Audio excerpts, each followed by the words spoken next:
Welcome to my channel. మీ గోదారి అమ్మాయి మౌనిక. అందరికీ నమస్కారం.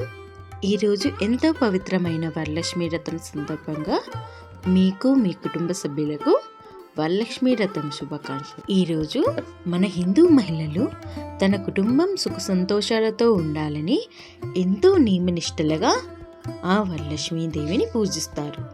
ఆ అమ్మవారి కటాక్షాన్ని పొందుతారు. ఇప్పుడు ప్రసాదాల విషయానికి వస్తే, ఈ వ్రతంలో ప్రత్యేకంగా అమ్మవారికి నైవేద్యంగా ఇష్టమైన ప్రసాదాలని ఒక అరగంటలో ఈజీగా సింపుల్గా రెడీ చేసేగా అమ్మవారికి ఇష్టమైన పులిహార, మామిడికాయ పులిహార చేయాలో చూద్దాం. నేనైతే ఒక గ్లాస్ రైస్ తీసుకున్నానండి. ఉడికాక ఇలా పెద్ద బేషన్లో ఆరబెట్టుకుని ఈ రైస్లో 1 స్పూన్ గ్రౌండ్ నట్ ఆయిల్, కరివేపాకు వేసుకోవాలి. 1.5 మ్యాంగోని మిక్సర్ చేసుకొని ఈ పల్ప్ని, ఈ మ్యాంగో గుజ్జుని వేపనక్కర్లేదు, ఇలా వేసుకుంటేనే పుల్లగా చాలా బాగుంటుంది. యారులో పోపు కోసం ఒక ప్యాన్ పెట్టుకొని 1/2 cup oil, 1 cup groundnut, 1 cup శనగపప్పు, ఆవాలు, కరివేపాకు, మిర్చి, ఎండుమిర్చి, ఇంగువ వేసుకొని బాగా వేపుకోండి. ఇప్పుడు రైస్లో పసుపు, ఉప్పు, ఈ పోపు వేసుకొని బాగా కలుపుకోండి. ఇప్పుడు నేతిలో వేపిన జీడిపప్పు కోసం 2 స్పూన్స్ గీ వేసుకొని అందులో జీడిపప్పు వేసుకొని బాగా ఫ్రై చేసుకొని ఇప్పుడు ఈ పులిహార మిశ్రమంలో వేసుకోండి.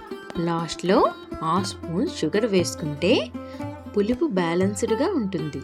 అంతేకాదండి, చాలా కమ్మగా ఉంటుంది. ఈ పులిహారని గుర్తుపెట్టుకోండి, చేత్తోనే బాగా కలిపితే అప్పుడే ఉప్పు బాగా పడుతుంది. అంతేనండి, అమ్మవారికి ఎంతో ఇష్టమైన మ్యాంగో పులిహార రెడీ అయిపోయింది. ఇప్పుడు సెకండ్ ప్రసాదంలోకి వచ్చేద్దాం. పాలతో బెల్లంతో చేసిన పరవన్నం. చిన్న కప్ రైస్ని బాగా వాష్ చేసి ఇలా కప్కి 3 కప్స్ వాటర్ వేసి ఉడికించండి. ఇలా 3/4 ఉడికిన రైస్లో ఒక మిల్క్ ప్యాకెట్ని వేసి ఉడికించుకోవాలి. ఇప్పుడు ఇందులో 1 కప్ బెల్లం, 1/2 కప్ షుగర్ని వేసుకోండి. ఇలా లాస్ట్లో వేసుకుంటే పాలు కూడా విరగవండి.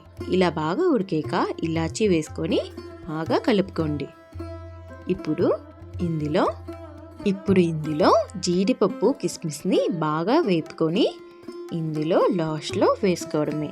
అంతేనండి, బెల్లం పరవన్నం రెడీ అయిపోయింది. ఎంతో స్వీట్ అండ్ కమ్మనైన.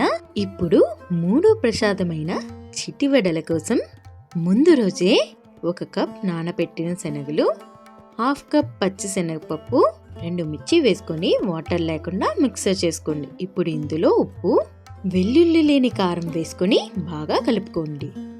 ఇప్పుడు ఒక బాండీలో ఆయిల్ వేసుకొని చిన్న వడల కింద వేసుకోవాలి. ఇది బాగా ఫ్రై అవుతుంది.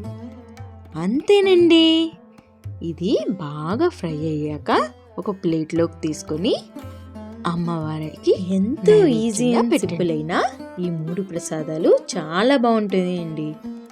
ఇవి అమ్మకి నైవేద్యంగా పెట్టుకొని మనస్ఫూర్తిగా పూజ చేసుకోండి. ఇలా మనకి ఉన్నంత దాంట్లో లక్ష్మీదేవికి వరలక్ష్మీ వ్రతాన్ని ఆచరించడం వలన మన ఇల్లు ఎంతో సుఖ సంతోషాలతో, ఐశ్వర్యాలతో నిండిపోతుంది. ఆ అమ్మ ఆడపిల్లలకి ఎప్పుడూ రక్షగా ఉండాలని కోరుకుంటూ, అందరూ బాగుండాలి, అందులో నేనుండాలి అని కోరుకుంటూ, మీకు మీ కుటుంబ సభ్యులకి మరొకసారి వరలక్ష్మీ వ్రతం శుభాకాంక్షలు. ధన్యవాదాలు. ఈ 3 ప్రసాదాలు ఎలా ఉన్నాయో కామెంట్ సెక్షన్లో మీ గోదారి అమ్మాయిని సబ్స్క్రైబ్ చేసుకోండి.